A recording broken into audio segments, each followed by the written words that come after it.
This morning on BRN, part two of our conversation on food label myths. And we're going to welcome back to the program Michelle Miller, also known as the Farm Babe. Michelle, thanks for joining us for part two of the conversation this morning.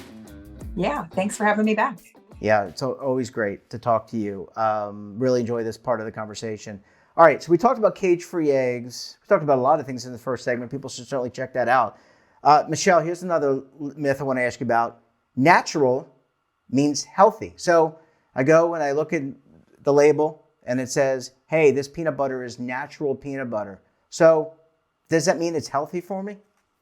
Not necessarily. I mean, oftentimes the word natural isn't, there's not a lot of definition and there's not a lot of oversight to that label. I think a lot of food brands can just put it on there to make it sound good. Sometimes it does mean something though. I mean, I know we used to raise certified natural cattle, which meant that we couldn't use growth hormones or antibiotics. So we were held to that standard for natural beef that had that package label. So it all depends. I mean, some products that just say natural, they could still be very high in calories and saturated fat and all of these things, whatever, that it doesn't necessarily mean that it's a health food just because it says natural on it, but it could have fewer preservatives and it could be a little bit more minimally processed. So it doesn't necessarily mean it's any better from you from a nutrition or calorie standpoint, but it could be a little bit more naturally raised or processed. So is that kind of in the same category as organic? And what I mean by that is organic seems to have become almost like a brand in the sense that, and we, through different retailers, kind of clicks in our brain like, okay, it's organic, it's good for me, it's better, right? And we talked about that last time you were on the network, not yesterday, but the month prior, that doesn't always mean organic is better. So I wonder if this term, natural, kind of fits into that same, shoehorns into that same category. Yeah, I would almost say that like organic is the new natural, you know, Okay, okay. and now we're going into regenerative, and it's always the latest trend and the latest buzzword. You know, there's a million different labels that they slap on there to try to make it sound better, to charge you more money, or to differentiate themselves. It's all marketing and competition. Organic farming is held to certain standards. Yes, they do have to have a lot of processes and inspections in place. But it doesn't necessarily mean pesticide free. So on the same note, non-organic farms are the same. Like if you farm more conventionally and not organic, you might not use pesticides, or you might. It just depends on pest pressure and region and what's going on and what you may or may not need to spray. So organic can use more naturally derived pesticides, but that means nothing in terms of toxicity or whatnot. So yeah, I would say a lot of times they're just trying to slap a new label or a new trend on there to try to gain market share, charge more money. I mean, I understand pursuing that, but there is, I don't know. Well, I want to get to that in a minute. Let's talk about gluten-free is good for everyone because celiac disease seems to be on the rise with a lot of people, and therefore those with celiac disease can't consume gluten, and they have to request gluten-free foods. But it seems to be almost out of control that everyone and their mother is buying, and their father and sister and brother are buying gluten-free breads and gluten-free foods, and they're getting charged for it. Yeah, and you know, my heart goes out to anybody that is suffering with that, right? Like celiac disease, or people that are actually sensitive or have that disease. You know, it's still a very small percentage of the population that has that, and it is nice. I mean, just putting myself in their shoes, I think it is really nice to see that section of the grocery aisle expand to tailor to that particular group, and they should have options. Everybody should have options. But as far as the dieting trend, again, this boils down to the media, the marketing of people just jumping on the latest bandwagon of, you know, what's the new trend for how we're going to sell our products. So there's really no nutritional difference, again, with gluten free. There's a lot of people out there that believe gluten is sprayed with all these pesticides, which couldn't be further from the truth. If you ask any type of wheat grower, pesticides on wheat are very minimally used.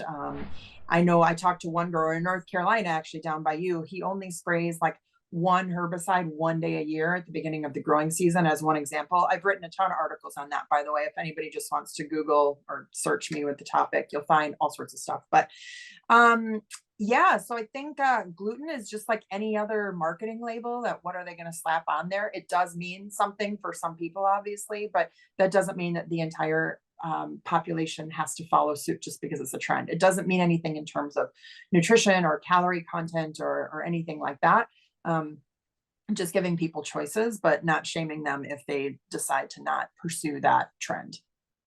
So let's talk a little bit about education, because I think that the thesis of your article was that you need to educate yourself. So is there a role for the Food and Drug Administration, the USDA, and to provide some level of education? And I understand that they're regulators, but their job is to regulate. And if people get the wrong impression, that's not good either. If you're eating gluten and you have the assumption that natural is better, for example, but it's high in fat. So is there a role here for broader education? Certainly we're doing that this morning. You did that 300 days a year when you're out talking to many people in the United States. But is there a role here for education to make us better consumers and ultimately better eaters? Yeah, that's a great question. And that's their role of their level of oversight is the nutrition label. The nutrition label is very important. That's the most important label that everybody should be paying attention to is here's your calories. And a calorie is just a mathematical equation of carbs, sugar, fiber, and fat. And so they take those four numbers and they do a certain mathematical equation, which equates to a calorie. 1 pound of weight is equivalent to 3,000 calories. So if you're in a 3,000 calorie deficit, you will lose weight, generally speaking, right? Obviously, fruits and vegetables and grilled chicken and all that's very good for you. It's a little bit different. But also, as far as FDA and USDA, there's no secret that a lot of people just don't trust the government. So I don't know if it's necessarily that the government needs to be stepping in and educating, because I don't know if people would really buy it. If you want information about that, that's probably the last website that people would actually search. They're more likely to listen to a social media personality, influencer, somebody they look up to, like a celebrity or something. They're much more likely to listen to that because the information is delivered in a fun and interesting way. So, I do think the government could crack down on food companies and saying, you're not allowed to put like 15 different labels on your package to confuse the shit out of consumers, which isn't helping anybody's cause. It's just watering it down. It's making people more and more confused. And when it comes to getting your information, you need to go direct to the source. I was a commercial farmer for many years. I can speak on commercial farming all day because it's what I did. It's what I do for the last decade. There's other people out there, though, that are saying, oh, well, you can't buy this product the way this is farmed, but they've never even been a farmer. They've probably never even been to a farm. So what is their credentials? Are they learning because they Googled it? Doctors, wonderful people. We respect them. But I have heard more disinformation, misinformation from the medical community because they're good at doctors, but they're not farmers. So they don't necessarily know how food is grown. So when we talk about these labels and where your food comes from, this is why I've built my entire business and brand of telling their stories, because people don't know how food is produced. So we have to go to the source, talk to large scale farmers, tour a food manufacturing plant, go directly to the source, figure out.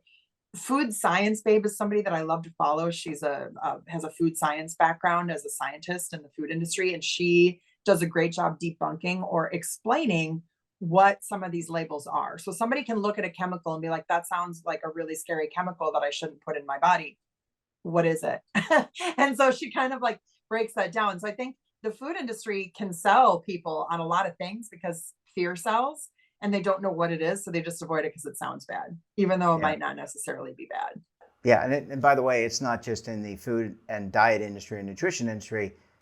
I would say financial services, there's a lot of, but there's a lot of erroneous information out there. I think a little bit of information or a little bit of education would go a long way. Michelle, we're going to have to leave it here. Always great to talk to you. Thanks for joining us. Enjoy your time on the road, and we look forward to having you back on the program again very soon. Sounds great. Thank you so much, Jeffrey. And don't forget to subscribe to our daily newsletter, The Morning Pulse, for all the news in one place. Details, of course, at our website. And we're back again tomorrow for another edition of BRN. Until then, I'm Jeff Snyder. Stay safe, keep on saving, and don't forget, roll with the changes.